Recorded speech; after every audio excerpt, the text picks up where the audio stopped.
कुछ बेटियां, उन्हें बेटी कहना भी शर्म की बात है, कुछ कुलक्षणी ऐसे माँ बाप को जो बेचारा धूप में, गर्मी में, ठंड में, सब में 4-4 पैसा कमा के बेटी के लिए जोड़ रहो तो, और बेटी ने नेक नहीं सोची कि मेरो बाप मेरे बिना कैसे रहेगा।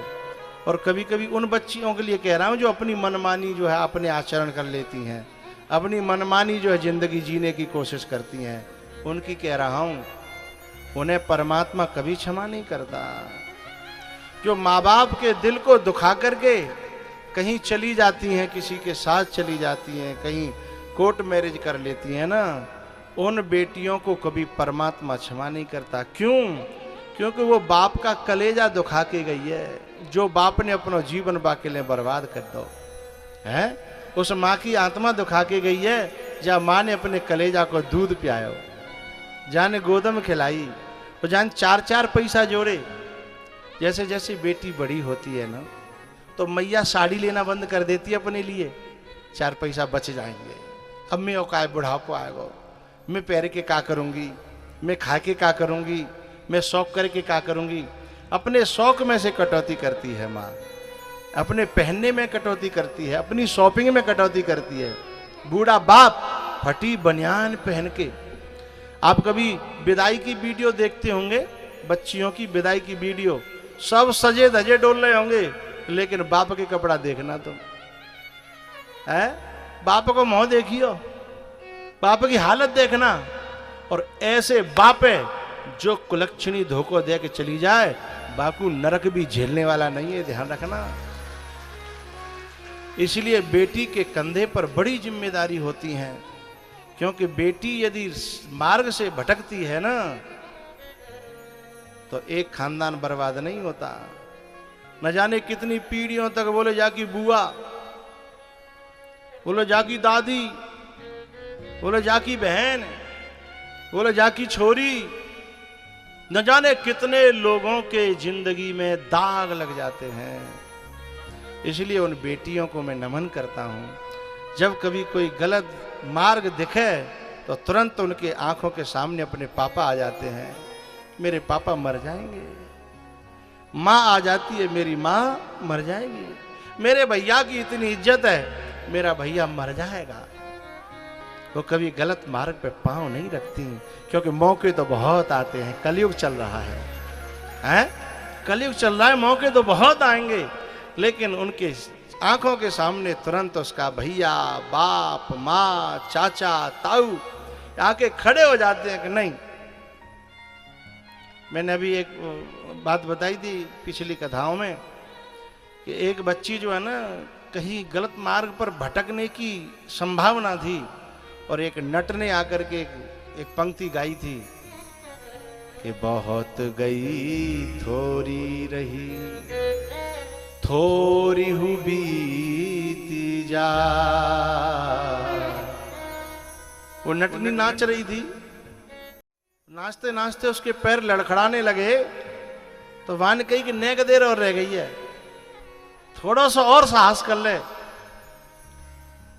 बहुत गई थोड़ी रही, थोड़ी हूँ बीती जाए, ताल भंग मति होइयो, नहीं कुले दाग लग जा।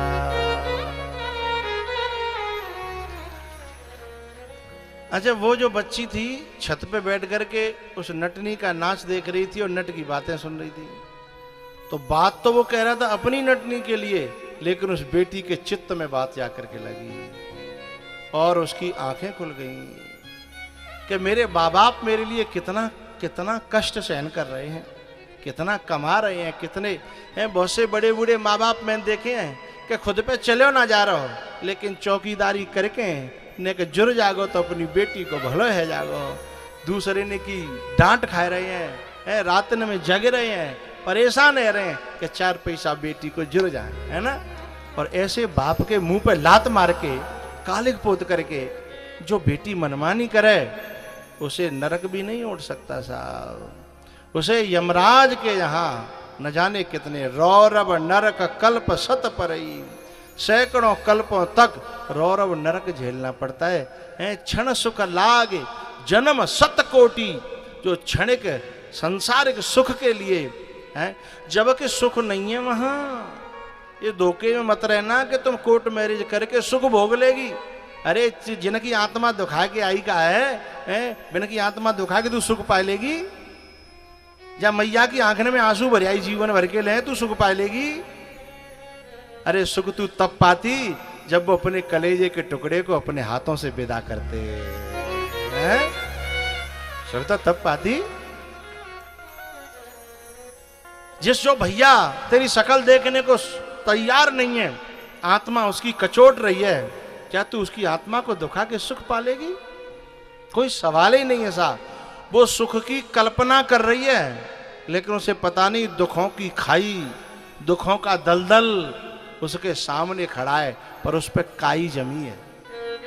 काई जब जम जाती है ना पोखरा में तो पानी दिखता नहीं है, कादी का तो हरियो हरियो है ना, लेकिन माले में जब पड़ेगी, जब हम पांव जाएंगे और जब बुड़क बुड़क होगी तब पता चलेगी कि मैं हरियो हरियो समझ रही, यहाँ तो इतना बड़ो दलदल निकलो। समझिएगा, जो बेटियां गलत मार्ग पर चलने का विचार बना रही होती हैं, यदि भगवान की कृपा हो तो न जाने कौन से संत को, कौन से नट को वाक्य लग जाए और पांव वापस आ जाए। तुरंत उस जो बेटी सुन रही थी ना ऊपर छत पे, वो उतर के आई, अपने बाप ते लिपट के रो पड़ी। बोले बेटा काहे गो? ऊपर कोई कछु कहेगो? बोले नहीं पापा, बापे के सोने की चीज है, कहूँ ते मिली वाय, तो सोने की चीज लेके मैंने अपने पापा दी। बोले जाए नटे दिया। बोले काय?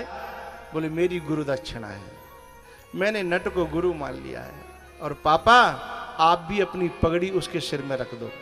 बोले क्यों? बोले बा ने तुम्हारी पगड़ी की लाज बचाई है, और खोल करके बाद में बताऊंगी, पहले बार दिया वो चलो नहीं जाए, सोने की चीज वह नटे दी। फिर माँ ने बताई कि पिताजी एक लड़का जो है ना 3 साल से मेरे को परेशान कर रहा था, उसने जो है मेरे को अपने प्यार के जाल में फंसा लिया। अब मैं दिल की कमजोर, बच्चियां दिल की कमजोर होती हैं, बिना कोई सौगंध खवा दे और बड़े वादे करवा ले तो उन वादों को तोड़ नहीं पाती हैं। पापा मैं फंसी जा रही थी, लेकिन जा नट ने मेरी आंखें खोल दी, क्योंकि ये संसार के लोग तो भैया स्वार्थ के संगी हैं जे हैं। मैंने न जाने कितनी कोर्ट मैरिज करने वालों के परिवार को देखा है, बाद में चिमटा बजता है, बेलन बजता है, और एक दूसरे पर इल्जाम आता है कि तूने मेरी जिंदगी बर्बाद कर दी, तैने मेरे माँ बाप छीन ले। फिर वो आदमी कहता हो कि तैने कौन सा मेरे लिए माँ बाप ने कबू जो कर दो, कबू कर दो। फिर इल्जामों से जिंदगी शुरू होती है और जिंदगी नरक बन। अब इतके तो रहे नहीं, अब वो छोरी बेचारी न तो भैया ते कछु कहवे की, न बाप ते कछु कहवे की, न माँ ते कछु कहवे की हैं। तो अपनी जिंदगी को नरक बनाने वाली उन बेटियों से मैं प्रार्थना करता हूँ, जब कभी कोई ऐसा मौका अवसर आए, अपने बाप के चेहरे को सामने रखना। तुम्हारा बूढ़ा बाप है, अपनी माँ के चेहरे को सामने रखना, तुम्हारी बूढ़ी माँ है। इनके दरवाजे तुम्हारे लिए बंद हो जाएंगे। अच्छा बंद नहीं हो, जे बेचारे खोली उदे प्यार में आगे तो, लेकिन जिनको जीवो तो बा गांव में बा घर में हराम है जागो ना, तो फिर क्या तुम सुकून से रह लोगी ना? है बहुत गई थोड़ी रही, थोड़ी हु बीती जाए, ताल भंग मत होइयो, नहीं कुले दाग लगे जाए, ताल भंग मत होइयो, नहीं कुले दाग लगे जाए। एक प्रार्थना और कर दूं मैं, बात चलिए तो। शादी से पहले लड़का जो भी तुम्हें दिख रहा है, बन रहा है, बोल रहा है, वो हकीकत में वो नहीं है। शादी से पहले जो भी लड़की तुमसे बोल रही है, बतरा रही है, दिख रही है, वो भी वो नहीं है। दोनों की बात कर रहा हूं, वो भी वो नहीं है। उनका असली चेहरा तो बाद में समझ में आता है। दिल्ली की बात है, एक बच्ची मेरे संपर्क में थी, ऐसे ही उसने जो है एक जो है लड़के ने बड़ा शरीफ, क्योंकि पहले दोनों ही शरीफ बनते हैं, उनकी बोली भाषा और वो सब बड़ा प्यारा होता है, हैं? और वो उसने शादी कर ली भाग करके। लेकिन जब वो लड़की घर पे गई 4-6-10 दिन बाद, जब वो काली पन्नी में पैक करके हैं, न जन काय को मुर्गा को जन काय को, वो सात्विक घर की थी, वे भजन पूजा पाठ वाले घर की थी। और वो जो काली पन्नी में पैक करके लाए और कहे बोले कि बना, भाई तो देख के उल्टी आने लगी। बोले ये तू क्या कर रहा है? बोले मेरे घर में तो यही चलता है। बोले तूने पहले क्यों नहीं बताई? बोले पहले बताता तो तू फंसती कैसे हैं? अब तुझे ये करना पड़े, क्योंकि अब तू वहां की तो रही नहीं। ये चाल में फंसाने का एक तरीका है उन दुष्टों का, हैं? कि जब माँ की रहेगी नहीं तो माँ बाप तो वैसी बिगड़ जाएगी, फिर जो कराएंगे वो या करनो पड़ेगा। अब माँ डकरावे रोवे, बाकी माँ बाप ने फिर माँ बाप पे कॉल करे, माँ बाप बोले अब यहाँ कोई ठोर तेरे ने नहीं है, क्योंकि अब हम ही नहीं रहे दुनिया में जीवे के तो कहाँ रखेंगे। चूंकि बेऊ घर है छोड़ के गांव में तो फिर चले गया था, क्या करते गांव में तो सब बुझे कहते अरे जी भाई कहो भाग गई कही, बाको बाप हो जी, बाको भैया है जी, बाको चाचा है, तो बेचारे न को गांव में जी वो हराम है तो गांव में ते भाग गए। बोले तुमने तेने बेटा हमारा देश निकारो कर दो हैं, अब हम तो कहाँ रखेंगे। वाह घर में वो जिंदगी के उन दिनों को काट रही है कि शायद नरक में भी उसे वो दिन देखने को नहीं मिलते। न इधर की रही न उधर की रही, न इधर की रही और न उधर की रही। ताल भंग मति होइयो, चाहे नहीं कुले दागो लगे जा।